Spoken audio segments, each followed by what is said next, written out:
Aí, então, estamos gravando aqui a aula, vamos começar então.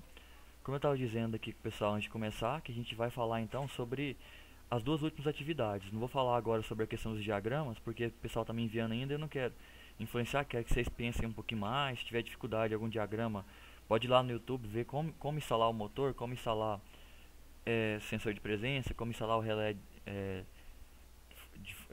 fotoelétrico, por exemplo, que aí vocês verem lá como é que é a questão da instalação, vai ter uma ideia melhor. Porque aí depois a gente vai fazer o fechamento dessa atividade, aí eu posso discutir cada componente. O objetivo aqui agora é dar andamento, porque a gente tem outras atividades acontecendo e a gente não pode deixar elas de lado também. Então vamos lá, vamos aqui na sala. Bem, aqui em situação de aprendizagem, se a gente olhar, o desafio 1 é aqueles, né, que vocês estão fazendo, que é os diagramas, que tem aquela folha de resposta. Aqui eu coloquei só uma, mas você vai fazer uma para cada esquema daquele. São 9 esquemas, 9 folhas. Na hora de postar, o meu link, ele permite você postar tudo separado. Mas se você fazer um pouquinho mais organizado, até para facilitar para mim, cada atividade que você criar, você você coloca na mesma pasta e você compacta a pasta para me enviar. Por exemplo, vamos pegar um exemplo que precisa entender quem tem um pouquinho mais de dificuldade de mexer com o computador. Deixa eu dar uma minimizada nesse mundo de tela aqui. Aqui. Aí eu estou aqui na área de trabalho, eu vou criar uma pasta. E dentro dessa pasta eu vou colocar um arquivo qualquer. E depois eu vou fazer a compactação. Então, criar uma pasta aqui.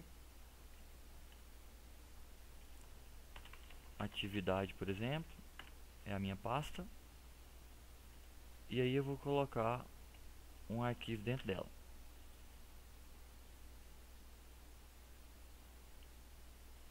Aqui. Então tá aqui minha pasta com um arquivo dentro. No caso, cada arquivo desse vai ser aquela folha de resposta. Vocês vão ter 9 arquivos, né? Quem preferiu fazer manualmente, né, tira as fotos, né, e vai colocando tudo dentro dessa pasta. E dá o nome, né? Esquema 1, tudo que for do esquema 1, você põe esquema 1, esquema 2 e cria lá a pasta. E aí depois, antes de postar na sala, você pode vir bem aqui, ó, clica com o botão direito. Aí você vai usar um compactador. Aí existe o WinRAR e o setzip. Se não tiver no seu computador, você pode até baixar. Ele é muito fácil de baixar. Coloca o WinRAR lá, ó, ou setzip, ele vai aparecer os compactadores de arquivo. Ou você coloca lá compactador de arquivo no Google, ele vai te dar sugestão de alguns. Então estou aqui com a pasta e vou pedir para compactar ela para poder enviar. Eu vou comprimir ela, então comprimir para atividade 07, esse é meu objetivo. Então cliquei aqui, ele vai fazer o processo de compactação. Aí, ó, ele compactou a pasta. Aí agora eu posso pegar esse arquivozinho aqui, é como se fosse um arquivo agora que fica tamanho até menor, que está compactado, e vou lá no Avo e coloco ele como se fosse uma única atividade. Só que aí quando eu abrir lá é uma pasta e está cheia de atividades. Então essa seria a primeira ideia. Aí agora, fez essa atividade 1 aqui, o próximo passo já seria a atividade 3 e 4, já que a atividade 2, elas são os 10 momentos presenciais que a gente está tendo. Não sei se vocês estão percebendo, o que estão fazendo no presencial é justamente montar esses diagramas que vocês estão fazendo aqui e executar, fazer a instalação de cada componente, né? Porque a proposta era da gente fazer uma reforma na casa de um senhor, porque a gente trabalha na empresa e a gente somos responsáveis. Aí, como ele é muito exigente, ele exigiu que a gente fizesse o diagrama unifilar, multifilar, levantar essa lista de material e APR. E aí depois, essa parte prática seria você já indo lá e executando a proposta da instalação. Feito isso, aí a gente vem aqui agora na parte aqui da atividade 3 e 4, elas faz parte da situação de aprendizagem 2. Então eu vou bem aqui primeiro no material online para poder discutir sobre o assunto antes de comentar sobre ela. Então aqui dentro de conteúdo do curso, você tem aqui então 2 scores, o que vai falar então da SAP 2 é esse de baixo aqui, ó. Vou abrir ele aqui e mostrar algumas informações juntamente com a norma também, porque aqui a gente tem que entender primeiro agora como ler um projeto, como entender um projeto, porquê do dimensionamento dele, para mim conseguir ver que está errado a instalação antiga da residência e verificar a nova, né, para conseguir levantar a lista de material. Então, vamos dar uma olhadinha aqui, ó. Coloquei aqui no modo tela cheia. Voltar lá no início, que eu já estava no final.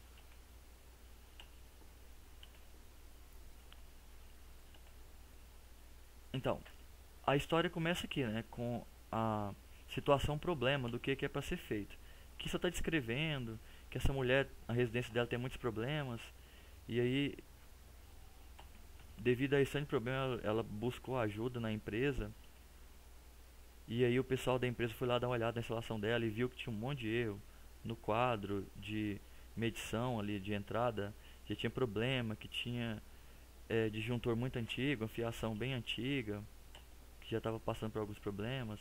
Entrou no quadro de distribuição dela, percebeu que só tinha um disjuntor para a casa inteira. Então eles fizeram um levantamento mais ou menos do que estava acontecendo e viu que a melhor opção era de fazer um novo projeto, porque o projeto dela estava muito ruim. Só que a primeira atividade é essa: eles vão te dar a planta da instalação como está feita, e você, como técnico responsável, vai justificar tecnicamente por que tem que fazer uma nova instalação. E como é que eu vou justificar isso? De acordo com a norma, né? Olha, ver se a planta dela está de acordo com a norma, o que a norma recomenda, e condena o que está fora da norma. Por isso, fazer um novo projeto, porque está fora da norma. E essa é a explicação que, quando a gente olhar no projeto, vai ter essa noção. Então, depois que fez isso, fez o projeto novo, foi visualizado o projeto novo e em cima dele que é feito o orçamento, que aí já é a atividade 4, que é fazer o orçamento. Então, antes da gente chegar lá, então ele começa apresentando pra gente aqui alguns conceitos essenciais que eu tenho que saber, que tem aqui e tem no livro também. A gente tem que ler no livro, que o livro é mais detalhado.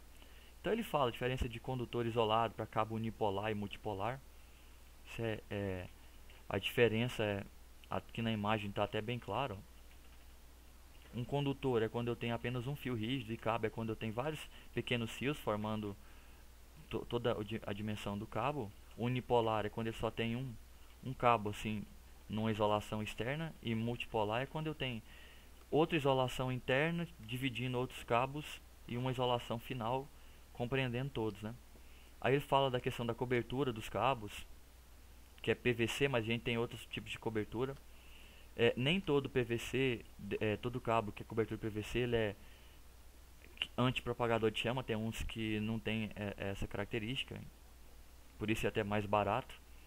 A questão também da isolação dele, né, da rigidez dele de elétrica. Nem todos é de 6 kV, a gente também tem que olhar. Tem uns que é só de 750. Então isso é uma das coisas que influencia no valor do cabo. Eu tenho que observar bem esses detalhes. Continuando aqui, deixa eu só um momentinho fazer uma pausa aqui para dar uma olhada aqui na sala. Só para fazer aquela observação que eu faço sempre. É uma aula, vocês devem participar, pode entrar e perguntar a hora que quiser. Mas na hora que não tiver só ouvindo, não quiser perguntar, passa o mouse na sua tela e clica no microfonezinho para bloquear ele, que aí o ruído que fica no fundo da sua casa não aparece no vídeo. Porque como eu vou gravar esse vídeo e colocar na sala, para não expor ninguém, ficar lá, às vezes saindo conversa lá da sua casa aí no vídeo, e aí eu acabo usando ele muitas vezes para pessoal que está em dúvida, e aí você vai ficar lá famoso no meu vídeo. Então é só para evitar esse tipo de constrangimento mesmo. Voltando aqui, pessoal, para a sala. Então, a questão de dimensionamento dos condutores é outra coisa também que eu tenho que ter noção.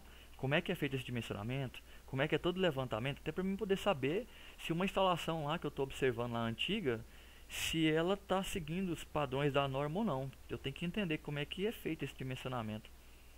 Então, a ideia é o seguinte: a norma, ela tem essa tabela aqui, ó.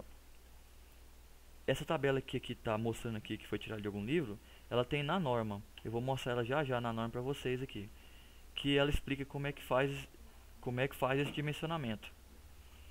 Ó, repara que aqui do lado esquerdo da tabela ela tem a seção nominal do condutor. Aqui do lado, na coluna do meio, eu tenho é, a, já a seção, a corrente que suporta cada condutor desse. E aí, repara que ele tem um tal de B1, que eu não sei o que é até então. Tá falando aqui um tal de B1, tá falando a 2 condutores e 3 condutores. Então, isso aqui são coisas que vai influenciar na capacidade de condução de cada cabo. Então, o que eu tenho que observar aqui na hora que eu estou dimensionando são esses critérios que ele fala aqui, ó. Condição de instalação de condutor, condutores isolados, cabos unipolares e multipolares, condutor de cobre, isolação de PVC e temperatura máxima do condutor. Então, essas questões que estão escritas aqui são fatores que eu tenho que levar em consideração até para saber a capacidade de condução de corrente de cada condutor aqui. Marcos, está me ouvindo? Você está com o microfone aberto aí, tá dando para ouvir tudinho que está acontecendo na sua casa aí. Ou é o Francisco também, né? É só pra vocês fechar o microfone rapidinho, pra não aparecer aqui o ruído aqui, mas a hora que quiser falar, pode entrar e pode falar à vontade, sem problema. É uma aula, vocês podem falar, só pra não ficar aparecendo o ruído de vocês aqui e atrapalhar aqui o que eu tô falando. Então, pessoal, que tabela é essa? Eu vou mostrar pra vocês aqui, ó. Na norma que a gente... Pode falar. É só uma consideração para a rapaziada que não está na área diretamente já envolvida na elétrica. Sim. Vocês vão ter que procurar a Macro ou uma loja específica que trabalha com eletricidade, a Transol, por exemplo. Porque as ferragistas, nem os próprios vendedores sabem o que eles estão vendendo. Isso é verdade. Então, se você está com todo o conhecimento técnico, a nomenclatura do diagrama todinha, aquelas notas técnicas, nenhum ferragista sabe o que vem. Tem gente que não sabe nem o que é um disjuntor, na verdade, nem mesmo e nem junto, quanto mais curva B ou C. Beleza? Só um auxílio aí pra galera aí direcionado na área técnica também, tá? Que fala a mesma língua. Até na Transol eu tive que auxiliar um vendedor que estava vendendo um DR pra máquina tetrapolar, e na casa do cara era residencial, tinha que ter o tetrapolar só que de 30 miliamperes, né? Sim. Então até nisso, às vezes a gente tromba muita gente que está vendo as lojas e não conhece. Sempre a gente procurar alguém do departamento técnico que eles têm para representar nessa parte das notas do projeto. Ok? Obrigado. Bem observado. Muito obrigado pela participação. É isso mesmo. Às vezes a gente vai nessas casas menores, o pessoal realmente não sabe exatamente o que está vendendo. Eles não têm conhecimento. E quando você pede alguma coisa mais específica que você está precisando, eles não sabem te responder. Eles não têm noção do que você está falando. Então é complicado mesmo. Mas aí para facilitar, já lá na lista de material, já dei ela pronta a lista. E aí, mesmo que você não concordar, por exemplo, porque eu peguei essa lista, ela vem com material em anexo. Eu olhei lá, eu não tive tempo de conferir item por item, você colocou certinho na lista. Às vezes você acha, não, tá faltando a caixa de passagem aqui, e na lista não tá.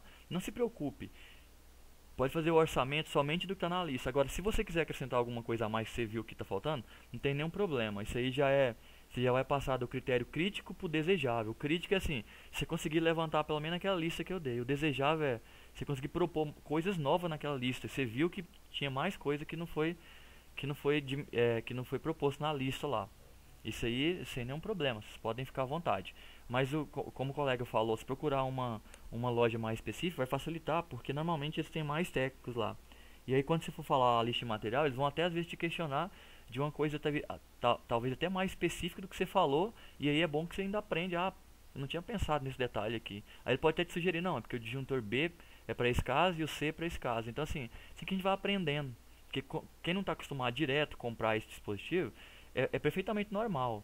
Não é porque eu sou eletricista há muito tempo e aí eu travei na hora de comprar lá aquele contator. Mas eu não sou acostumado a comprar contator. Então assim, ninguém detém todo o conhecimento, mas a vida é um constante aprendizado e a gente tem que estar atualizando, até porque a gente é da área, a gente tem que ter a obrigação de estar sabendo disso. A gente pode errar uma vez por falta de conhecimento, mas a gente tem que buscar se atualizar sempre, né? Tem que estar nessa constante aí. Aí o que eu ia falando pra vocês, é a norma aqui na 5410. É porque é nessa norma aqui que a gente vai ver a questão do dimensionamento. Então, olha só, essa norma ela é paga, ela não é gratuita.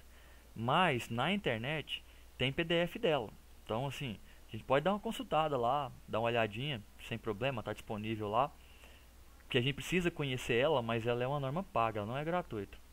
Aí eu mostrei para vocês aqui, eu coloquei lá NBR 5410 no Google, ela já aparece aqui algumas versões. Essa aqui talvez não é a versão mais atualizada, mas a última, essa aqui no caso, acho que parece que ela é a versão de 2004. Eu acho que ela tem uma versão mais atualizada, que é, na verdade, corrigida em 2008.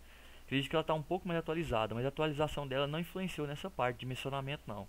Então, quanto a esse aqui, não tem nenhum problema consultar nessa versão aqui. Eu quero mostrar para vocês a tabela que estava mostrando lá no material online, para vocês verem de onde ela veio. Acho que é a tabela 36, se eu não me engano.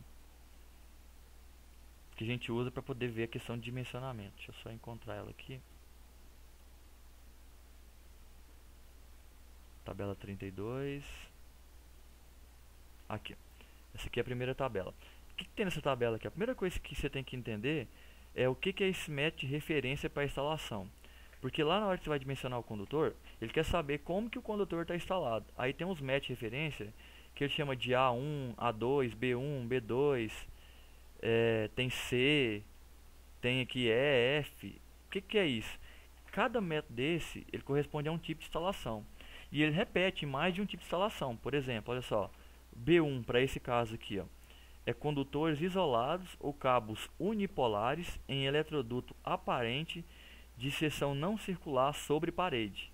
Mas também tem esse B1, que é o mesmo B1, já é para um outro caso, que é condutores isolados ou cabo unipolares em eletroduto aparente de seção circular sobre parede ou espaçado desta menos de 0,3 vezes o diâmetro do eletroduto. Então, tá vendo que esse caso de instalação e esse tudo é B1? Então o B1 ele aparece várias vezes, até na forma mais comum que a gente vê, que é esse aqui, ó. Condutores isolados ou cabo unipolares em eletroduto de seção circular embutido em alvenaria, na parede. Normalmente, o B1 é o método que a gente usa, mas dependendo aí da sua profissão, o que você for fazer no dia a dia, pode ser que você encontre uma instalação que não é B1. Mas aqui tá as referências para você consultar. O mais comum em residência é o B1, que é o alvenaria ou eletroduto aqui fora da parede, ou encostado ou afastado. Então o B1 ele meio que predomina, mas não quer dizer que só tem ele não. E vários tipos correspondem, pode corresponder ao B1 também. Você pode ver que se repete aqui a letra muitas vezes. Então tem várias coisas e eu tenho que levar em consideração. Por quê? Porque depois que eu descobrir qual é o método de referências, ou seja, como está instalado na residência, aí eu venho para a parte de ver a seção dos condutores indicados pela norma. Eu vou aqui na próxima tabela, que é a tabela, acho que é a 36 essa. 35 aqui. 36. Olha o que fala nessa tabela 36, ó. Ela fala da capacidade de condução de corrente em amperes para os métodos de referência que a gente viu acima, ó. A1, A2, B1, B2, C e D. Isso aqui é se eu usar um condutor com isolação de PVC, cobre ou alumínio, então assim serve para cobre e alumínio, e a temperatura desse condutor de PVC aqui é 70 graus. O que quer dizer essa questão dessa temperatura aqui? Quer dizer que o seu condutor, trabalhando lá em perfeitas condições, ele pode esquentar, mas ele não pode passar 70 graus, que é a temperatura máxima para esse condutor. Se passar de 70, esse PVC pode começar a não ter mais a mesma isolação que o fabricante propôs. Então, por isso que verificar a temperatura do quadro ou dos condutores é um diagnóstico importante para verificar dimensionamento de condutores, porque não pode passar disso aqui. E a temperatura que ele está usando como referência, se for instalação no solo, cabo assim passando pelo subsolo, ali por baixo do solo, considerando 20 graus a temperatura do solo, e se for num ambiente assim, alvenaria ou ambiente externo, ali 30 graus. Então essa é a referência que ele está usando aqui para essa tabela. Aí o que eu tenho nessa tabela? Olha só, eu tenho os métodos de referência de A1 até D, como eu disse, e tem a quantidade de condutor que está passando por circuito. Então olha só, está escrito aqui, ó, esse 2 e 3 é o número de condutores carregados. Quem que são os carregados? São os que podem conduzir a corrente durante o funcionamento da carga, que é a fase e o neutro. O condutor de proteção terra, ele não é considerado aqui como um condutor na hora desse dimensionamento, aqui nessa questão dessa contagem aqui não. Porque ele não é um condutor carregado, ele é um condutor que pode estar energizado no caso de uma fuga. Então aqui só considera condutores carregados, fase neutra. Então, 2 seria um circuito monofásico, com fase neutra. Ou um bifásico, fase e fase também. 3 poderia ser um trifásico, né? 3 fases. Então, vai ver qual é a situação. Então, vamos pensar num caso geral que é o mais comum para a gente, que é o que? O método B1, que é aquela referência lá em alvenaria, e há 2 condutores, né? Fase e neutro, ou então fase e fase. Tem o caso do trifásico e vamos pensar no caso do monofásico. Ou bifásico, né? Que pode ser 2 fases. Então, olha só. Aqui ele mostra a seção mínima, a seção, né, do condutor de cobre. Aqui. E do lado de cá ele mostra, que tá vendo que ele escreveu que é cobre? Então esse aqui é para cobre no momento. Ele está mostrando a seção do condutor e aqui ele mostra a capacidade máxima de corrente dele.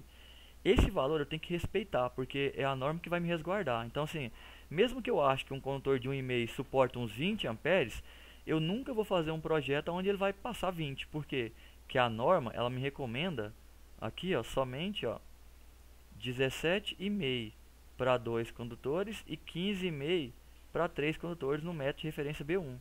Então se eu escrevi no meu projeto que é B1, eu poderia até usar 17, porque a norma falou que eu posso. No 1,5, 17. Aí tem fabricantes ali de cabos que recomenda também, não, usa 16, usa isso. Você pode seguir a recomendação do fabricante, mas na pior das hipóteses, se você colocou 17, né, e no seu projeto e alguém reclamou, você está amparado pela norma. Claro, recomendação, siga o fabricante. Ele nunca vai colocar maior que a norma, ele nunca vai te colocar em xeque com a norma, porque a norma é soberana nesse caso. Mas ela falou que pode ir até 17,5. O condutor de 2,5 pode ser até 24. De 4 milímetros pode ser até 32. Então é assim que eu dimensiono, que eu vejo, né, a capacidade máxima de corrente de um condutor. Então voltando para nossa aula aqui.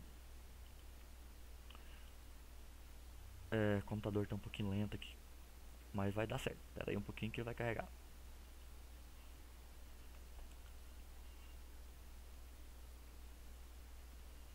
Acho que tanta coisa aberta que ele tá... Aqui, essa sala aqui.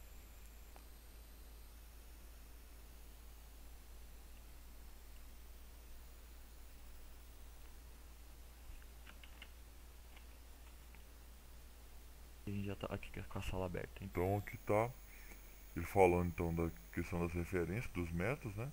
E observe que ele colocou aqui, ó, aquela mesma informação que estava naquela tabela, ó, condutor de 1,5, 17,5 ou 15,5, 2,5, 24 ou 21, então tá os valores aqui que veio, que a gente tirou daquela tabela. Então eu vou ampliar aqui, vamos romper mais um pouquinho aqui. Então, outra coisa que ele está falando é a questão da queda de tensão. Isso aqui também é tirado da norma. A norma ela fala dessa questão da queda de tensão aqui. Aqui ele fez um resuminho aqui, mas a gente tem essa explicação na norma também. Então como é que funciona essa questão da queda de tensão? Ela funciona assim. Se a sua alimentação, a sua entrada de energia, ela for feita pela rede concessionária de baixa tensão, ou seja, os postes da rua que levou para o seu padrão ali, você não tem um transformador, você já recebeu em 220 volts ali da rua, a norma fala que lá do quadro até na sua carga, lá na ponta, lá na lâmpada, se eu medir a tensão, ela pode ter baixado um pouquinho, mas ela não pode passar de uma queda de 7% na soma total.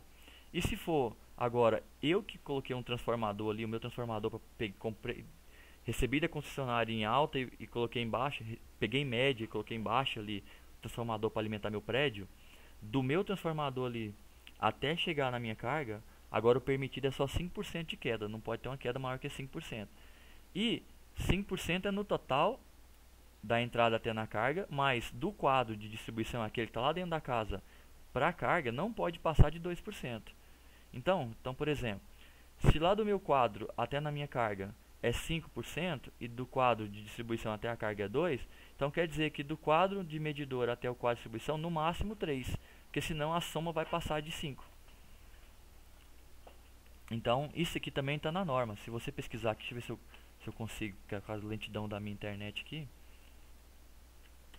talvez eu não consiga fazer essa pesquisa aqui. Eu tô aqui com o arquivo aqui em PDF. Eu vou ver se eu consigo fazer uma pesquisa nele, que vou colocar 4% para ele poder me falar aqui das quedas de tensão. Vamos ver aqui. Aqui, ó. Encontrei já a queda de tensão. Olha o que a norma fala. Em qualquer ponto de utilização da instalação, a queda de tensão verificada não deve ser superior aos seguintes valores, que estão aqui embaixo, ó.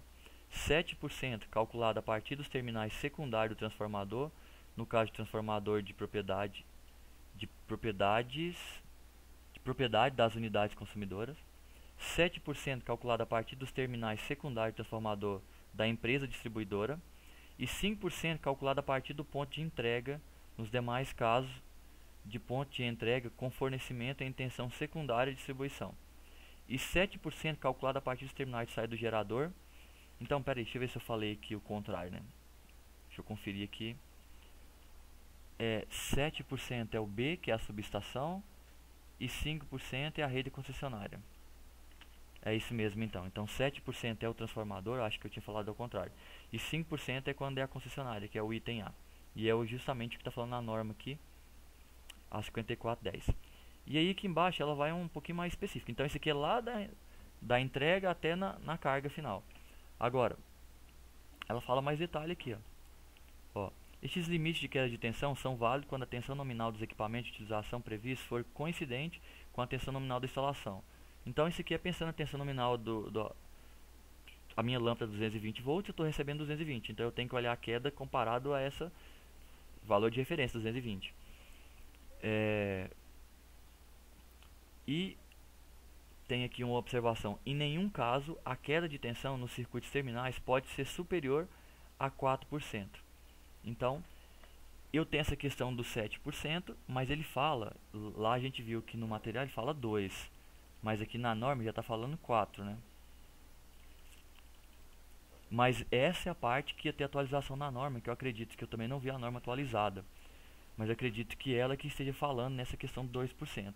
Aqui ele falava que no terminal não podia ser superior a 4%, mas aqui no material, pra gente, fala que é a 2%. Então a gente já tem um detalhe, o material ele não está desrespeitando a norma, ele está até sendo mais rígido. Então assim, se tiver um material que é mais rígido que a norma, melhor ainda, não tem problema, você nunca pode fugir da norma. Mas eu tenho até que dar uma pesquisada para ver se a norma mudou de 4 para 2, que era uma das atualizações que ele ia receber.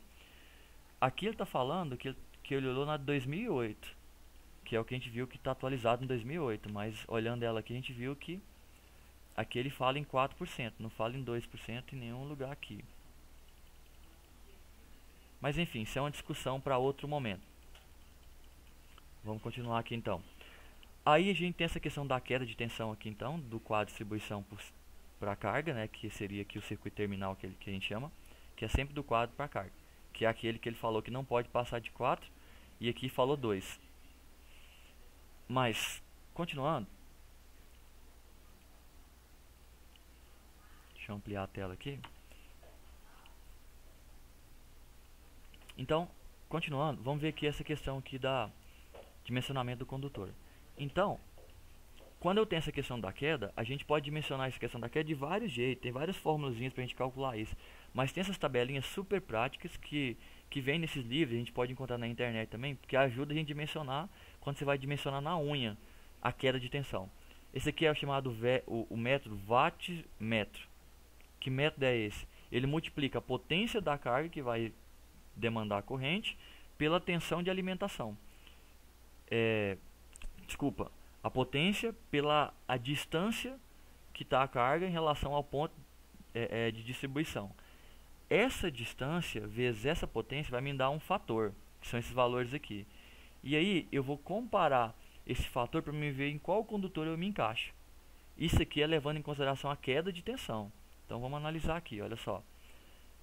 Por exemplo, essa tabelinha para 220, ela me dá o quê? Ela me dá queda 1%, 2%, 3%, 4% e 5%. Então, eu vou pegar a distância onde está o meu condutor e vou multiplicar pela potência. Multipliquei, vou ter um valor. Aí eu pego esse valor e venho na tabela. Vamos supor que o meu valor deu 150 mil. Aí eu vou caçar aqui, ó. 150 mil. 21, 35, 84, 140 140 mil está aqui, o próximo, o 150 está acima. Então quer dizer que o 150 mil, se eu quiser só 1% de queda, eu não posso usar o condutor de 10 milímetros, porque eles vai dar uma queda até 140. E como eu tenho 150, eu tenho que pegar um valor maior. Então esse 16 aguenta até 224. Então quer dizer que eu vou usar um de 16, que é bem maior do que eu queria, mas o de 10 não satisfaz. Se eu quero 2%, o 150 já está aqui no condutor de 6 milímetros. Se eu quero 3% de queda, o meu 150 mil já está aqui no de 4 milímetros. Se eu quero 4%, o 150 mil tem que ser o 4 milímetros de novo, porque o 2,5 é só 140. Mas se eu quero 5%, eu já posso usar o de 2,5. Então depende da queda que eu quero, que eu posso considerar naquele trecho, eu posso usar um condutor de valor diferente aqui, que é o que ele está mostrando. E aqui depois vai mostrar a questão da infraestrutura, né? A questão da instalação de eletroduto aqui, ele mostra alguns detalhezinhos que está na norma também, aquela que a gente estava vendo lá, a porcentagem que eu tenho que deixar de sobra no eletroduto, que é para quê? Para ventilação, né? Porque o condutor, quando passa corrente, esquenta e eu preciso de ventilação para trocar calor. Então 53% aqui, no caso, se tiver só um fio passando dentro do eletroduto, eu tenho que deixar 53% de área livre, né? Então, ó, a taxa de ocupação aqui, né? Taxa de ocupação por condutor no eletroduto. Então, 53% ocupado, 47% livre. E se for, no caso de 2 condutores, eu posso ocupar uma taxa de 31%. E se for de 3 ou mais, aí eu já posso ser 40%. 40% é a faixa que vai estar ocupada, então livre vai ficar 60% livre para ventilação. Aí aqui ele já está mostrando a tabela com as taxas de ocupação dos condutores nos eletrodutos. Então, como é que eu vou interpretar essa tabela? Aqui está os condutores, as seções dos condutores, e aqui está o diâmetro nominal do eletroduto, e aqui está o número de condutores que ele suporta para determinada situação. Então, por exemplo, vai passar 4 fios de 4 milímetros no meu eletroduto. 4 fios de 4 milímetros. Qual eletroduto que eu tenho que usar? Aí eu vou cruzar a informação 4 fios, azul, com 4 milímetros. Eu vou cruzar as duas tabelas. Aonde ela se encontrou? 20. Então eu vou comprar um eletroduto de 20 milímetros de diâmetro. Pronto, já dimensionei o eletroduto usando a tabelinha. Se eu não fosse fazer a tabelinha, eu tenho que fazer toda uma matemática, calcular a área externa de cada fio, multiplicar por 4, calcular a área interna de um eletroduto, lá tem que pegar o diâmetro, tem que fazer aquela fórmula lá da área, usando o π lá, da circunferência e tudo mais. E aí eu ia ter que calcular 40% daquilo somente, para eu poder ver qual é o eletroduto. É toda uma matemática que é útil, que é interessante saber, mas que hoje em dia não é muito mais necessária, porque alguém já fez essas contas, preencheu uma tabela, para a gente poder usar a tabela para dimensionar. Se precisar um dia, vocês se tiver curiosidade para saber, eu posso explicar como é que é essa questão do cálculo, mas para a gente adiantar assunto, tem a tabelinha pronta para esse dimensionamento, você não precisa calcular tudo na unha. Aí continuando aqui, ele fala do quadro de distribuição, né, de embutido de PVC e metálico, aqui a gente tem as caixas de passagem, para a gente reconhecer também a 2x4, a 4x4. Essas 4x4 aqui é duas dessas aqui junto, basicamente. Ela pode falar.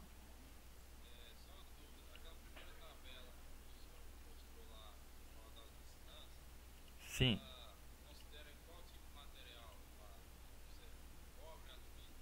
Você está falando essa aqui para a questão da queda de tensão? Essa aqui, boa pergunta. Essa tabelinha que eu estou olhando aqui, só não vou afirmar para você agora porque eu não tenho certeza. Mas quando você encontra no livro, ele fala para qual tipo de condutor. Então essa aqui, eu acredito, aí eu tenho que comparar com o que eu tenho no livro ali, que ela é para cobre, porque é o condutor mais comum, mas é verdade, depende do condutor, a queda de tensão muda também, porque muda a resistência do condutor. Então é uma informação útil e eu nem tinha até me desligado, que a gente usa muito condutor de alumínio também em algumas instalações, e a queda de tensão no condutor de alumínio ela é diferente da do cobre, né, por causa da resistividade do material. Então essa eu não sei te falar se é cobre, mas eu vou colocar no fórum de dúvidas e vou pôr no grupo do WhatsApp se essa aqui é de cobre. Que eu vou pegar uma no livro e vou comparar. Porque aqui ele não falou e eu não me atentei para esse detalhe. Eu só acredito que é de cobre, mas eu não tenho certeza não, então eu não vou afirmar. Aí, pessoal, normalmente essas octogonais aqui, para quem não conhece, é utilizado mais ela é muito boa como caixa de passagem ali centralizada, que ela tem várias saídas, e a gente usa muito elas aqui para lâmpadas, né? E essas aqui porque elas já tem um encaixe perfeito das tomadas, né? A 4x4 e a 4x2. Né? Não tem nenhuma lei que te obrigue a usar uma 2x4 para tomada. Se você tiver aí algum fornecedor, uma tomadinha de formato redondinho, você pode usar um octogonal. Então isso aqui não é obrigatório, é lógico mesmo, fica mais dentro da questão lógica, né? Essa aqui é mais fácil fazer a distribuição, porque ela é redondinha, ela pode sair para qualquer ângulo. Essas aqui já é retangular, elas já saem mais 90 graus para cada lado. Então facilita mais na questão de parede e a outra mais na questão de teto. Aí a questão do disjuntor também aqui, né? Que ele é utilizado para a questão da proteção. E engano nosso pensando que o disjuntor ele protege as pessoas. Ele pode proteger as pessoas se for bem dimensionado, mas o objetivo dele é proteger o circuito, proteger a instalação, não as pessoas. Porque o foco dele principal é proteger o circuito mesmo, os condutores ali. Aí a questão que o colega até estava comentando, questão da curva, a curva dele tem a ver com a curva de disparo aqui, ó. Por exemplo, vamos pegar aqui no caso a curva B. O disjuntor curva B, ele é usado mais para cargas resistivas. Por quê? Porque ele permite a corrente passar do valor nominal dele, antes de 3 vezes o valor nominal, ele entende que é uma sobrecarga. Aí ele vai contar o tempo aqui na sobrecarga e vai desarmar. Mas se esse valor passou de 3 a 5 vezes o valor nominal, ele já entende que é um curto-circuito. Aí ele desarma instantaneamente. Então imagina se você coloca um disjuntor desse de curva B para ligar um motor. Um motor, quando você dá partida direta, a corrente dele na partida, ela chega às vezes e até 10 vezes o valor nominal. Então toda vez que eu dou partida no motor, o disjuntor desarma, porque para ele não entende que é a própria carga que faz isso. Então ele vai pensar que é um curto, toda vez que você ligar o motor ele desarma. Então eu não posso usar um disjuntor curva B no motor. Eu tenho que usar um que tem uma curva um pouco mais, que permite isso. Aí já seria um curva D, que é de 10 a 20 vezes o nominal, para ele desarmar no caso de curto. Então se a corrente passar de 10 a 20 vezes, ele desarma no caso de curto. Então o que está mostrando é isso aqui, ó. Olha só como é que funciona esse gráfico para a gente ler. Nessa linha horizontal, ele está mostrando aqui o valor da corrente, da quantidade de vezes a nominal aqui embaixo, e do lado na vertical é o tempo. Até aqui no 1 é em segundo, do 1 para cima já está em minuto. Então, por exemplo, supondo que eu estou com a corrente 2 vezes a nominal. Então, 2 vezes a nominal, um disjuntor de curva B não vai disparar como curto, nem o C nem o D, muito menos, está mais longe. E se eu ficar ali até 1 segundo, ele não vai disparar, ele nem entendeu que é sobrecarga ainda. Então 1 segundo ele nem disparou. Aí subiu, deu aqui 10 minutos, ele ainda não disparou. Quando passou um pouquinho de 10 minutos, o disjuntor curva B, ele já percebeu, opa, isso aqui já é uma sobrecarga. Está na hora de desarmar, porque o relé bimetálico já esquentou e já caiu. Então tá vendo que o caso da sobrecarga, ele demora um tempo para poder desarmar, porque é até esquentar. Então pode ir de poucos segundos até um valor maior em minutos. Então agora, se ele já está aqui num valor aqui, quase 3 vezes a nominal a corrente. Suponha que um valor quase 3 vezes aqui, ó. Quase 3 vezes ele vai disparar lá, ó, no caso de uma sobrecarga, só na hora que estiver dando aqui quase uns, nesse gráfico aqui, é claro, né? Quase ali perto ali de 5 minutos ali, porque essa escala aqui ela não está bem proporcional não, essa de minutos aqui, mas sei lá, uns 6 minutos mais ou menos que ele vai disparar. Agora, se passou de 3 vezes a nominal, e eu tô curva B, eu já caiu nessa faixa aqui já. Ele já entende na hora, 3 vezes, ele entendeu na hora que é um curto. Na hora que passou de 3 vezes, ele desliga na hora. E aí você pode ver que, de acordo com o valor da corrente, aqui a curva ela vai encurvando. O tempo para ela disparar, no caso de sobrecarga, é cada vez maior. Então isso que significa a curva de disjuntor, que é para ele disparar em sobrecarga ou em curto-circuito e o tempo que ele vai levar para fazer isso. Então esse aqui é um gráfico que representa essa curva. Então toda vez que eu vou pesquisar sobre curva B, C ou D de disjuntor, vai aparecer esse gráfico, e é assim que a gente lê ele, para a gente entender como é que funciona. Então, para melhor entendimento, ó, ele fez um exemplo para a gente aqui. Ó. Veja um exemplo de um disjuntor B20, que é uma curva B 20 amperes, que atuará instantaneamente se uma corrente de 100 amperes circular por seu mecanismo. Isto é, 20 amperes, que é ele, vezes 5, que vai dar 100. Então ele está tendo a corrente 5 vezes mais alta. Então se der 5 vezes mais alto, o que acontece? Ele vai desarmar na hora, no caso de curto-circuito, instantaneamente, porque para ele foi curto-circuito. Então, se for 100 amperes, ou 200, ou 400, ele vai disparar o 100 para curva B, o 200 para curva C, e já para curva D, só o 400 para ele saber que é curto-circuito. Caso contrário, é só sobrecarga, e ele vai demorar um tempão para ele desarmar. Aí aqui, pessoal, tem uns videozinhos falando essa questão de dimensionamento, ó. Depois vocês dão uma olhadinha no vídeo aqui, se eu acabei de falar, ele mostra nesses vídeos aqui, questão de dimensionamento, eu vou seguir adiante, porque vocês podem ver isso depois no vídeo. Aqui é a questão do DR, que o colega até falou, que quando você vai comprar um DR, você tem que olhar no DR, é duas informações.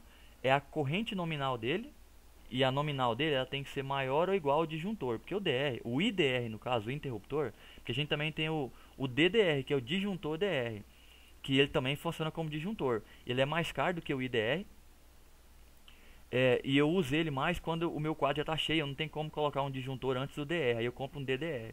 Mas se eu tenho como colocar no quadro, é melhor comprar um IDR, que ele é mais barato e ele é um interruptor. Aí eu tenho que proteger ele por um disjuntor também. Por isso que o valor nominal dele tem que ser igual ou maior do que o disjuntor que está protegendo ele, porque o disjuntor tem que desarmar para proteger ele também, porque ele é como se fosse ali um dispositivo só para olhar fuga, não para olhar curto nem sobrecarga. Ele desarma por sobrecarga também, mas não é o objetivo dele. O objetivo dele é curto-circuito, o IDR no caso. Então eu comprei ele pelo valor nominal e pela sensibilidade. Sensibilidade a gente tem de baixa sensibilidade, se não me engano, tem um de 5 mA, de 10 mA e o de 30. Para casos bem específicos mesmo assim, eu usaria um de menor que 30, mas para residência, se eu colocar um menor que 30, eu estou dando tiro no pé, porque a própria emenda mal feita, às vezes o cabo lá mal parafusado no disjuntor, uma coisinha bem bobinha, já produz uma fugazinha de corrente. Se eu tiver uma sensibilidade muito baixa, direto ele vai ficar caindo, até por indução, às vezes ele pode desarmar, e aí você vai ficar tendo que voltar na casa do cliente todo dia. Então assim, para residência a gente pode usar de 30 mA, que a norma já recomenda também, porque ele já protege pessoas. Essa corrente de 30 mA no corpo da pessoa, e pelo tempo de desarme no DR, ele consegue evitar maiores danos, né, para a pessoa que está tomando choque. Então o recomendado é 30. Mas existe de sensibilidade mais alta também, que a gente fala que é baixa sensibilidade. 100 mA, 1 ampere chega. Isso aí já é quando você quer colocar ele para proteger a instalação. No caso de fuga assim, de uma instalação mais complexa, maior, e para ele detectar fuga para evitar caso de incêndio, porque fuga causa incêndio também, né? Ela aquece o condutor, pode causar incêndio. Aí eu usaria, no caso, um com acessibilidade maior, quando não é proteção de pessoa. Aí o DPS eu vou dimensionar ele levando em consideração três informações: a tensão de alimentação dele, né? No caso, se a gente for usar aqui em Goiás, tem que comprar pelo menos um de 275 volts, que é a tensão maior do que a nossa, que é 220 volts. Então eu tenho que observar a tensão dele de alimentação, eu tenho que observar a classe de proteção e a corrente máxima no caso do surto. E ele vai aumentar de valor no caso que você mudar essa corrente de surto. Por exemplo, tem um DPS de 20 kA, tem um DPS de 40 kA, de 60. Eu tenho que ver os valores nominais dos fabricantes. Mas ele é mais caro de acordo com que você aumenta essa corrente. Por quê? Quer dizer que ele consegue desviar um surto de corrente maior. Então ele é melhor nesse sentido. Mas para um interno dentro da residência, um de 20 mA ou de 20 kg já é suficiente, né? O próprio fabricante ele vai te indicar uma coisa ou outra, mas normalmente o de 20 kA já é eficiente. E a NBR 5410 ela fala também sobre essa questão dos DPS. E a classe de proteção dele, que é outra informação, então eu tenho a corrente de surto, a tensão de alimentação e a classe de proteção. Essa classe é o que? A gente tem três tipos de classe. A tipo 1, eu uso ele na entrada de energia. Por quê? Porque ele tem a capacidade de desviar valores maiores, ele é mais robusto Então, ela está na entrada por quê? Porque se cai um raio ali na rede externa ali da sua casa ali e vem pelo seu condutor, antes dele entrar na sua casa, ele já é desviado por terra ali no quadro mesmo. Você já coloca uma caixa de passagem ali do lado do quadro de medição e já bota um DPS lá e já aterra ele ali na entrada. Esse é o externo. É o tipo 1. O que a gente usa dentro do nosso quadro é esse que tem a luzinha verde ali, fica ele é até mais interativo, que é pra gente ficar olhando mais ele. Ele é o tipo 2, que aí ele não tem aquela mesma a palavra certa seria robustez do classe 1, mas se passou alguma corrente de fogo ainda para dentro, esse aqui consegue desviar. Mas se eu quero uma sensibilidade maior ainda, a minha carga é bem sensível ali, é uma carga ali, um equipamento muito caro, que qualquer fuga pode queimar ele, aí eu tenho um DPS tipo 3, que é o direto da tomada, ele é já um módulozinho de tomada. Você coloca ele na tomada e coloca a carga encaixada nele. Quero uma proteção perfeita, DPS classe 1 na entrada lá fora, um classe 2 dentro do seu quadro e na tomadinha um tipo 3. Aí eu tenho uma proteção bem sensível mesmo para minha casa, para evitar qualquer tipo de surto de tensão. Aí aqui ele fala sobre o sistema de iluminação, os tipos de lâmpadas, aí ele fala uma coisa importante também, que também está na NBR, ela que recomenda isso lá na norma, que é como que você vai dimensionar, né, a potência dessas cargas de iluminação e tomada de acordo com a área. Aqui no caso ele está falando só de iluminação, mas de tomada também tem essa referência aqui. A de iluminação é o seguinte, ó, para cada 6 metros quadrados de área você vai usar 100 VA de potência. Isso aqui era porque antigamente a norma foi feita pensando nas lâmpadas incandescentes, agora ela já caiu em desuso, a gente usa fluorescente, eu posso trocar esse 100 VA pela potência da lâmpada que eu vou colocar, mas eu tenho que colocar uma observação no projeto avisando que o projeto, lá no memorial descritivo, que o projeto foi dimensionado pensando em lâmpadas fluorescente, compacta ou tubular e tal, especificar. Que caso contrário, eu não quero bater de frente com a norma, eu uso o que a norma está falando e já sabendo que a norma está superdimensionando, porque hoje em dia as lâmpadas fluorescentes elas vai demandar uma potência muito menor do que a incandescente. Mas está na norma, está lá ainda lá, não atualizar isso, recomendo que use a norma, que seu projeto fica de acordo com a norma, fica bem dimensionado e você fica amparado porque você está na norma. Então ela fala 6 metros quadrados, 100 VA. E se passou de 6 metros quadrados, o que eu faço? 100 VA para os 6 metros quadrados e cada 4 metros quadrados que passar inteiro, ou seja, inteiro outro 4 metros quadrados, eu vou lá e coloco mais 60 VA. Exemplo, aqui ele dá um exemplo. Ele fala direitinho, mas ele faz o desenho tudo errado. É incrível isso aqui. Olha só para você ver esse exemplo. Ele fala aqui, ó, tem essa planta aqui, essa área desse cômodo é 4 por 3,5, dá 14. Então 14, seguindo a regra, é o que? É 6 primeiros metros quadrados é 100 VA, e cada vez que inteirar 4 metros inteiros, eu vou usar mais 60 VA, que a norma pediu. Então, 4 metros inteiros eu uso 60, então não é 50, aqui está um erro. E mais 4 inteiros, mais 60. Que aí eu vou ter 100 mais 60 mais 60, vai dar 220, foi até o que ele calculou aqui já. Ó. VA, inclusive a norma fala em VA. Aqui ele pôs em watt, que é outra bagunça que ele fez, é porque a lâmpada incandescente, como ela era puramente resistiva, para passar de VA para watts era só a gente multiplicar, multiplicar por 1, porque o fator de potência era 1 aqui. Mas aqui ele já fez essa confusão também, não precisava ter feito isso, essa conversão sem ter avisado. E ele falou que em cima o que ele fez certo, e aqui ele foi fazer a representação, representou a divisão certa, colocou valores errados, e na hora que ele vai somar, somou mais errado ainda, não dá nem para entender qual é a lógica. Ó, 100 mais 50 mais 60 daria 210. Na hora dele escrever, escreveu 160, sendo que ele disse aqui em cima que é 220. Então, isso é um errinho que está aqui no desenho do SCORM, né? Eu já estou até pontuando para vocês aqui, para na hora que vocês verem não ter essa confusãozinha aqui. Mas a ideia era essa divisão que ele fez mesmo, e 60 VA para cada 4 inteiro. E se fosse 16 metros quadrados, pessoal, sobrasse mais 2, eu posso ignorar o 2. Ah não, eu não quero ignorar não, queria colocar mais 60. Pode colocar. A mais nunca tem problema. O problema é quando você vai a menos do que a norma. Aí você tem que justificar. Porque você é o projetista para justificar o que você está fazendo. Eu coloquei a menos, porque aqui vou usar uma lâmpada fluorescente e ela na verdade nem é de 100 VA. Ela é só 15 watts. Então ela está bem superdimensionada. Descreveu isso, está amparado. Porque se alguém lá no futuro faz errado, você mostra que o projeto estava lá escrito, por que você fez isso. Então, a Tayane Camin aqui, continuando aqui, a Tayane Camin, eles falam aqui um pouquinho mais de lâmpada, se eu chegar aqui então na atividade. Então, eu só passei na questão do contexto, que era importante comentar isso com vocês, pra vocês entenderem essa questão da área aqui.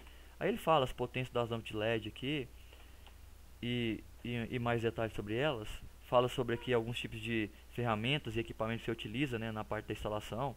Eu vou pular, vou pular a parte aqui. E aqui na parte da atividade, então, quero mostrar isso aqui pra vocês. Essa parte aqui é onde ele mostra pra gente a planta da mulher como é que tava. Porque a primeira atividade nossa é olhar, é isso que ele mandou pra gente. É eu justificar por que ela precisa fazer uma instalação nova. Baseado no que a gente acabou de aprender ali, mais ou menos, né? Então, eu vou aumentar aqui. Na verdade, isso aqui não tem como aumentar, tá no máximo já, mas eu vou abrir essa planta em outro arquivo pra gente poder ver de mais perto aqui um pouquinho. Eu tenho elas aqui em anexo, que separado aqui do material, inclusive é elas que eu coloco pra vocês lá. Que aí, sempre que eu detecto que tem algum erro, eu já vou lá e faço até alguma intervenção, já corrige alguma coisa. Mas se eu passar batido, pessoal, vocês verem, vocês podem me avisar, porque essa turma, ela tá rodando a primeira vez, e aí se eu não editei lá, algum errinho lá, passei batido, que vocês viram que poderia ter sido melhorado, vocês me avisam que eu posso estar melhorando, porque o material vem assim pra mim pronto, e eu vou editando e vou trabalhando com vocês aqui, porque meu papel é essa de mediação, de ajudar vocês a entender o curso, a indicar os caminhos a seguir, dar as dicas, tirar dúvida, porque eu tenho a formação na área também. Mas o material, quem cria não sou eu. O material o Senai cria, o Departamento Nacional, e os DRs pegam, porque todo o EAD do Senai ele é unificado no país inteiro. Então, você faz um EAD de eletrotécnica pelo Senai, é esse mesmo material que você trabalha aqui em Goiás, trabalha na Bahia, no Rio de Janeiro, aonde você for. Ele é padronizado. Pode falar.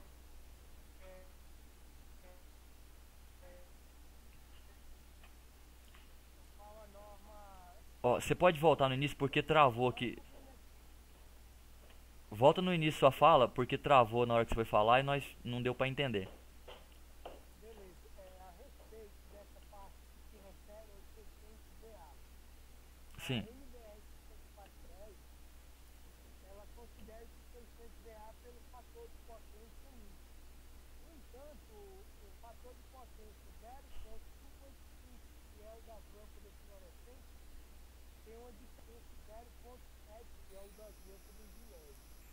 Vamos considerar isso daí na linguagem que é atualizada hoje da parte luminotécnica. Sim. Considerando isso agora em cima do VA, que era favorável pelo 15, a referência 15, né? Seria o essencial, o fator de potência, 1.0, digamos. Aí agora a gente queria fazer uma conversão da lâmpada de LED com fator de potência 0.7.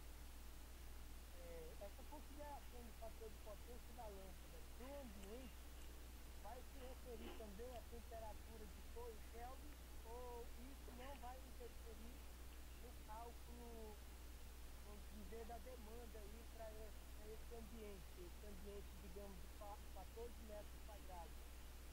Entende? Aí a gente vai considerar aí em cima da... Como a gente está trabalhando em circuito de distribuição, a gente vai trabalhar só a demanda em watt, não é? Não vai considerar essa demanda em lumen.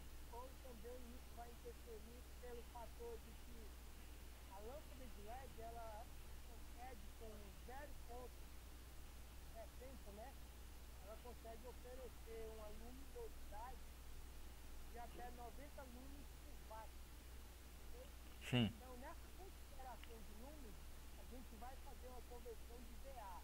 Como a gente consegue trabalhar isso, é que a gente não consiga sobredimensionar o projeto e fugir do padrão que a norma exige, né? Sim. Considerar pela parte luminotécnica, a NBR 5410 já não atende mais pelo 600 VA, é sobredimensionado. Seria isso?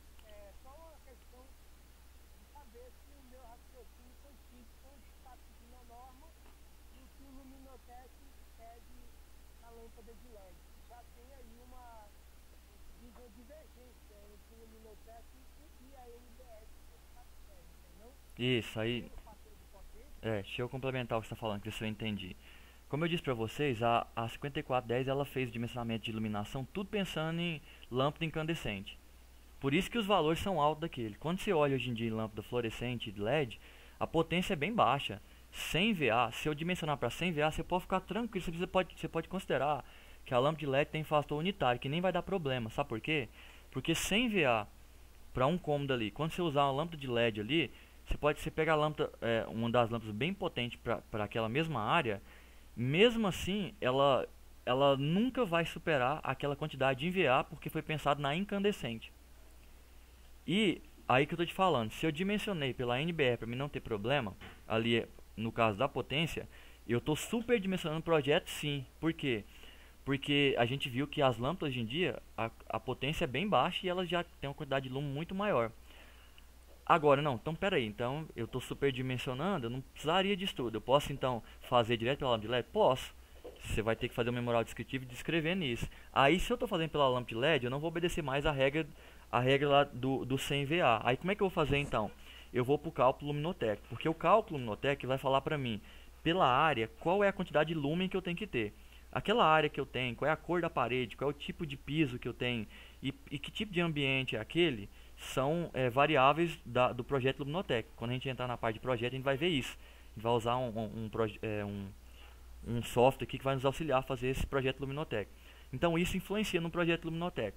Então eu já sei quantos lumens que eu preciso. Aí agora, quantas lâmpadas de LED que eu vou precisar? Aí eu vou precisar de, eu quero aquela potência, vou precisar então X lâmpadas. Só que aquela potência da lâmpada de LED está em watts. E eu preciso dela em VA, porque na hora que eu vou calcular a demanda lá para mim, solicitar da concessionária a carga ali para o meu projeto, eu calculo em demanda, e demanda é em VA, não é? Na hora que, aliás, perdão, na hora que eu vou calcular o dimensionamento do contor, eu calculo em VA, porque o dimensionamento tem que levar em consideração o ativo e o reativo. Mas na hora de calcular a demanda, eu uso os fatores de correção da norma, né? No caso ali, no nosso caso é a Enel, os fatores de correção de demanda, que eles já tem uma tabelinha lá. Quando a gente vier na parte de projeto, eu vou detalhar melhor. Porque aqui, como o objetivo é mais instalação, não é projeto, eu não estou detalhando isso para a gente não sair do foco dessa atividade, mas a gente vai discutir muito isso ainda. Então, enfim, deixa eu tentar resumir a história que eu estava falando aqui. Aí tá, aí eu tenho 3 lâmpadas de LED e lá pelo meu projeto Luminotec fala que 3 lâmpadas de 15 dá.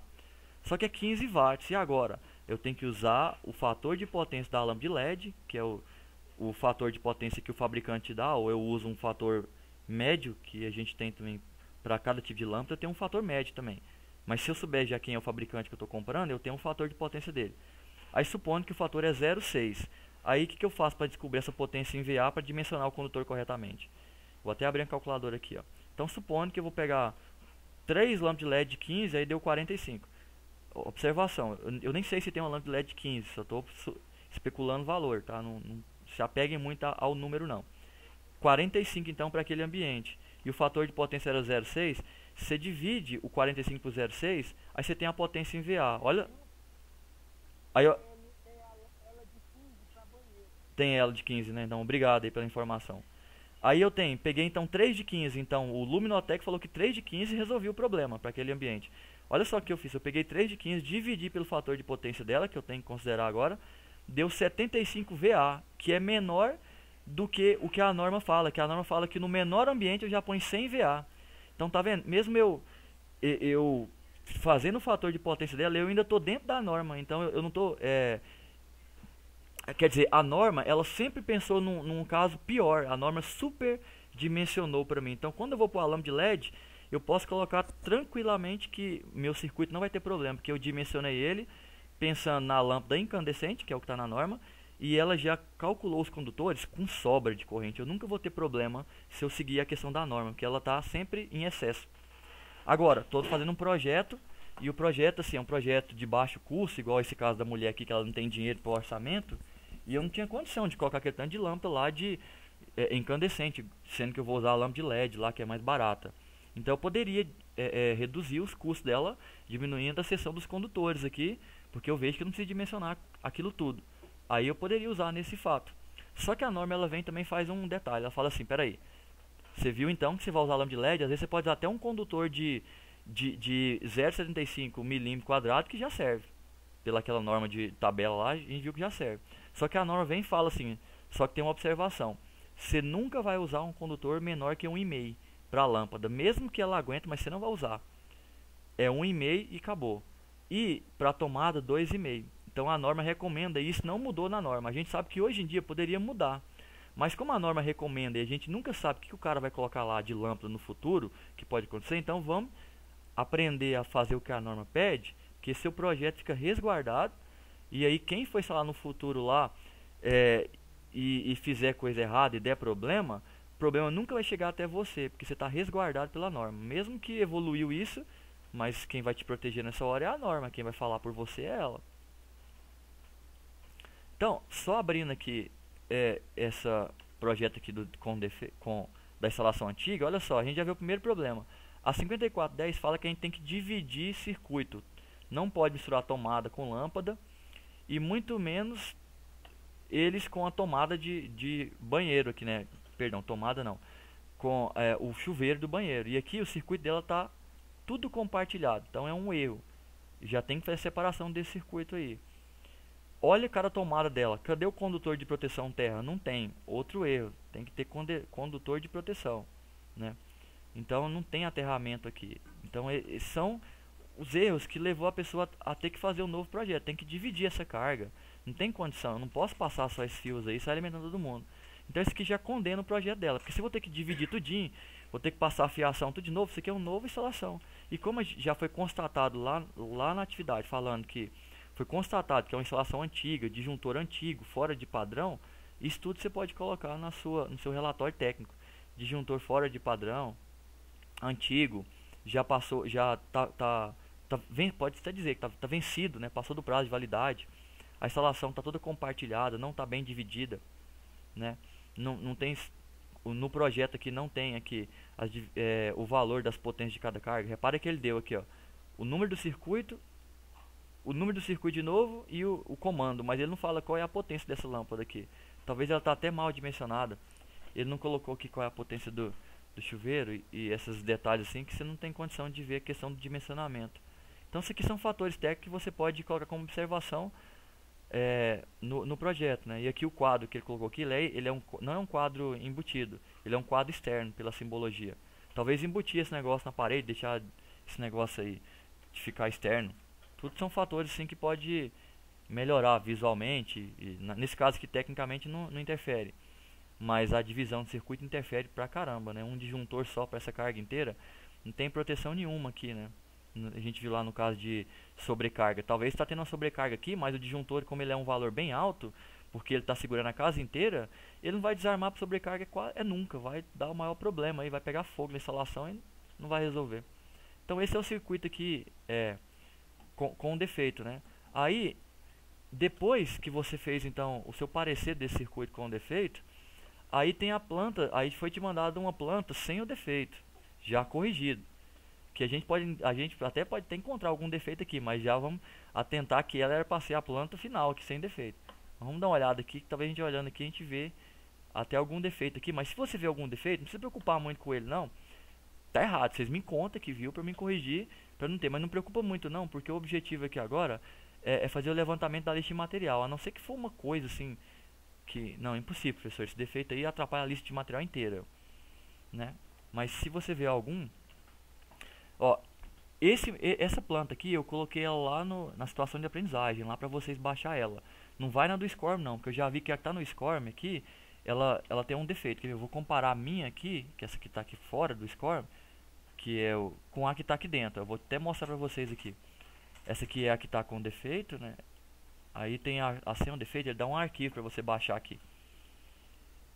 E aqui essa aqui, ó, já dá até pra mais ou menos ver, ela tá pequenininha, mas dá pra você ver aqui nesse interruptor dentro do banheiro. É um interruptor simples, mas repara que ele tá levando nele neutro e fase e um retorno. Aí você pensa, professor, não vai no interruptor simples não vai neutro, o neutro fica na lâmpada. Tá errado isso aqui. É porque na verdade tinha uma tomada lá dentro e ele não colocou, aí por isso ficou esquisito. E ainda, e ele nem dividiu aqui, ele colocou o neutro, esqueceu de tirar o neutro e não colocou os condutores do circuito 2, que é o circuito 2, que é o circuito geral aqui agora. Ele fala aqui pra gente aqui, ó, que iluminação é o 1, o geral é o 2, e o 3 é um específico de chuveiro, e o 4 é uma tomada de uso, ele falou que é a tomada de uso geral na cozinha e no banheiro, mas na minha planta aqui não parece isso não. Ó. Na minha planta, que está externa, a gente já vê que ele usa o 4 somente nessa tomada aqui, ó. Então ela não ficou um geral, ela ficou um específico. E olha só que essa tomada, ele me deu a potência dela. A gente só dá a potência de uma tomada quando ela é fora do padrão. Então, por exemplo, essa aqui é 3.500, que é um chuveiro, é um específico. Essa aqui é 1.600, ela também é específica, talvez é um micro-ondas aqui. Repara que as outras ele não deu o valor da potência, porque quando ele não dá, a gente segue a regra geral da norma. E eu também tenho que pôr isso em observação, é claro. E a regra geral é assim, é 100 VA para os ambientes, e quando for na cozinha, eu uso 600 VA para os 3 primeiros. Eu vou até mostrar isso para vocês na norma, para vocês verem o que eu estou falando aqui. Vou abrir a 5410 aqui e vou pesquisar aqui 600 VA, que eu acho que ele vai chegar para mim nesse valor. Acho que está separado, espaçado aqui. Que ela é bastante grande aqui, ó, que eu tava falando aqui mais ou menos, ó, em banheiro, cozinha, copa cozinha, área de serviço, lavanderia e locais análogos, no mínimo 600 VA por ponto de tomada até 3 pontos e 100 VA por ponto para os excedentes. Então, os 3 primeiros é 100, 600. Se tiver mais, eu coloco de 100. Só que aí, e nos demais cômodos dependência, 100 VA para cada um. Só que eu tenho que colocar essa observação no projeto, porque aqui é 600, eu tenho que escrever. E se eu não quero escrever as de 100, eu coloco uma observação. Todas as tomadas que não têm valor é 100 VA. A própria norma fala, a de simbologia que caiu em desuso, ela fala que se você pôr o símbolo e não colocar a potência, eu já sei que é 100 VA. Só que esse projeto aqui, ó, ele colocou um monte de símbolo e não colocou a potência. Então eu estou entendendo que é 100. Então eu entendo que essa aqui é 100. Aí já fugia da regra da norma que ele fala que na cozinha, as 3 primeiras é de 600. Como isso aqui é uma cozinha, isso aqui deveria ser 600. Mas não vamos muito preocupar com isso, que nós não estamos nessa parte de dimensionamento, não. A gente vai ter o trabalho de dimensionamento, aí eu vou ser mais exigente nisso e vou olhar isso aqui, não pode estar errado assim. Porque que a parte que agora é mais a questão do comprimento dos condutores, é mais a questão de ver distância para calcular o comprimento. E essa parte aqui que vocês vão ter que fazer para saber qual é o comprimento. E ele dá as informações necessárias para a gente fazer essas medições. Quais são as informações necessárias? Ele fala que a escala é 1 para 40. Então, quando você imprimir esse projeto aqui para você medir na régua, você sabe que cada distância dessa em centímetro é 40 vezes maior. Por exemplo, se eu medir aqui do meu quadro de medição aqui até no quadro de distribuição, essa distância aqui deu... na minha régua ali deu, sei lá, deu 30 centímetros. Eu vou fazer bem assim, você vai pegar 30 e vai multiplicar por 40, porque a escala é 40 de 40, esse valor está reduzido 40 vezes. Então a quantidade é isso aí em centímetros, aí eu divido para 100, então isso aí é em metro. Então quer dizer que do quadro de medição para o quadro de distribuição tem 12 metros, então eu vou precisar de 12 metros de condutor de um fio vermelho de 6 milímetros para a fase e 12 metros de um azul para neutro. Então eu já dimensionei esse pedaço aqui. Aí você mede na régua, multiplica por 40, porque a escala é 1 para 40, multiplica por 40 e divide para 100 para poder virar metro. Aí você vai saber a distância, para saber mais ou menos a quantidade de condutor. Para que serve essa questão do pé direito? É porque esses pontos aqui, ó, ponto de tomada e interruptor, eles estão lá na parede. Eles estão do chão até na parede a 1,30, que é o padrão que a gente usa. Vamos usar 1,30 para essa atividade. Então você considera que do piso até na parede tem 1,30. Como do piso até no teto tem 3 metros, então quer dizer que se eu vou 1,30 até na tomada, e da tomada para cima vai ter quanto? Para entrar 3 metros tem 1,70. Então quer dizer que você tem que lembrar que o fio desce pela parede de 1,70 m. Isso eu vou mostrar para vocês dentro disso aqui, dessa tarefinha aqui, ó, pra gente finalizar a nossa aula aqui, rapidinho. É uma tarefinha que tem inclusive aí no material para vocês fazerem. É uma tarefinha, um exercício de passagem, que é o que? Porque como vocês vão ter que dimensionar isso, ele tem essa tarefinha aqui. Espera meu o Word resolver aqui funcionar. Que eu vou mostrar para vocês que eu estava querendo mostrar, pelo menos um exemplo aqui. Vamos lá, Word. Tá acabando meu tempo aqui, não dá trabalho não. Pessoal, isso aqui que está acontecendo é chamado lei de Murphy, viu? Para quem não sabe, lei de Murphy é quando uma coisa ela tem chance de dar errado, com certeza ela vai dar errado. Então tá, vamos lá, 4 minutos para a gente falar disso aqui. Então, o que acontece? Ó, aqui ele já deu uma dimensão pé direito, a altura do interruptor, o ponto de tomada e para considerar 10 centímetros cada vez que eu passar por uma caixa de passagem. A gente pode usar esse mesmo critério para poder fazer no nosso projeto também, sem nenhum problema. Então vamos fazer esse dimensionamento aqui. Eu vou pegar até um calculador para a gente fazer. Olha só, eu quero dimensionar os condutores fase, neutro e terra aqui. No caso aqui não tem terra, né? Só fase, neutro e retorno. Então primeiro vamos à fase. A fase é o pauzinho. Ó, esse Czinho aqui é por onde está entrando aqui, que não é um quadro. Eu não vou considerar a queda aqui não. Vou considerar a entrada aqui, né? A alimentação até chegar na lâmpada. Então vou olhar só o seguinte, ó. Desse Czinho até na lâmpada, eu andei 1,5 m e a minha fase, ela passa por aqui, ela anda por aqui também, que é mais 1,5 m. Aí ela desce nessa caixinha até chegar no interruptor. Então vamos somar o tanto que ela andou, ó. 1,5 m chegou na caixinha da lâmpada. Mais 10 centímetros, que é 0,10, ele diz que cada vez que passar numa caixinha eu considerar 10, que é o comprimento dela. Mais 1,5 m, que é esse pedaço da caixinha até chegar aqui na parede. Agora ela vai descer a parede. Como o pé direito é 3 metros e ele falou que o interruptor está na altura de 1,30, então ela vai descer 1,70. Então, mais 1,7, 4,8. E lembra que lá dentro tem uma caixinha de passagem 4x2? Cada vez que ela passa numa caixa eu tenho que deixar 10 centímetros. Então, mais 0,1, 4,9. Então, quer dizer que de fio vermelho para a fase eu vou precisar de 4,9 metros. Então tá aqui, ó, a letra A fala que é 4,7, a letra C fala que é 5 e a letra B fala que é 4,9. Então parece que é a letra B que está certa. Vamos ver se bate com os demais. Vamos até marcar de vermelho aqui. Pode falar. Quando é fração assim, igual você supõe, deu 4,9. Comercialmente não vende, a gente vai considerar só o que deu mesmo e para você corrigir ou pode arredondar? Não, pode arredondar. Eu não vou ser criterioso passo a passo não. Assim, porque assim, você não vai comprar 4,9. Inclusive quando é um projeto de verdade, você ainda vem aqui ainda assim. Isso aqui é um projeto de verdade, mas eu quero dizer, na prática, você ainda pega esse valor, multiplica por 1,1, que é 10% de excesso, e deu 5,39. Você vai lá e compra 6 metros, você não vai comprar 5,39. Então assim, vocês podem ficar tranquilos, eu não vou olhar muito no pé da letra, eu vou olhar se está muito discrepante, ou deu um valor muito maior do que deveria, ou muito menor. Aí o dimensionamento ficou ruim, né? Mas o ideal é ele passar, e não passar demais, porque não é desperdício também. Nessa atividade aqui, ó, como ela é bem limitadinha, ela vai dar valor exato, você vai colocar o valor certinho, porque você está treinando para poder aprender. Mas na prática, você calcula e joga ainda a porcentagem por cima. Então quer ver? Vamos só fazer o teste aqui do retorno, só para vocês verem por que deu 3,4, se está certo. Ó. O retorno, ele só vem do interruptor para a lâmpada. Então vamos começar lá no interruptor. Ó. Ele vai passar pela caixinha, que é 10 centímetros, então já tem que considerar.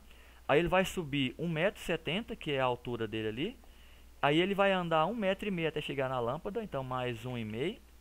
Aí ele vai andar 10 centímetros lá dentro da lâmpada, que é a parte que ele pediu para considerar da caixa de passagem. Então ele tem um tamanho 3,4, o preto.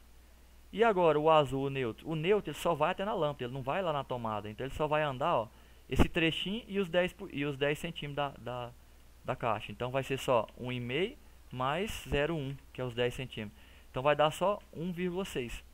Essa tarefinha aqui, ó, ela tá lá dentro do SCORM também. Lá você marca e ele dá a resposta.